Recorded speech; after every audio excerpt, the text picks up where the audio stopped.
And எக்ஸ்பல்ஸோட rear profile பின்னாடி பார்க்கும்போது ரொம்ப இது பல்கியாலாம் இல்லை, ரொம்ப ஸ்லிம்மாக தான் இருக்குது. எஸ், ஆஃப் ரோட் பைக் அப்படி தான் இருக்கும். ஆனால் எனக்கு என்ன தோணுதுன்னா, ஒரு சைட் பாக்ஸ் வைக்க ப்ரொவிஷன் கொடுத்துருந்தீங்கன்னா அது ஆஃப் ரோட்லேருந்து அப்படியே ப்ளஸ் அட்வென்ச்சராக அது மாறி இருந்திருக்கும்.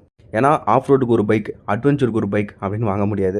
ஆஃப் ரோடு இல்லை அட்வென்ச்சர், இப்படி தான் நாங்கள் ஏதாவது சூஸ் பண்ணி ஆகணும். கரண்ட்டாக மார்க்கெட்டில் அப்படி தான் இருக்குது. சிங்கிள் சிலிண்டரில் நீங்கள் எவ்வளோ எஃபோர்ட் போட்டிருக்கீங்க, அந்த விஷயத்தில் இதை கொஞ்சம் ஆட் பண்ணிங்கன்னா இன்னுமே இது கிளிக் ஆகும்னு தோணுது. பட் நம்ம ஒரு சின்ன யூடியூபர், ஈவன் பெரிய யூடியூபர்ஸ் சொன்னாலுமே அதை கண்டுக்க மாட்டாங்க.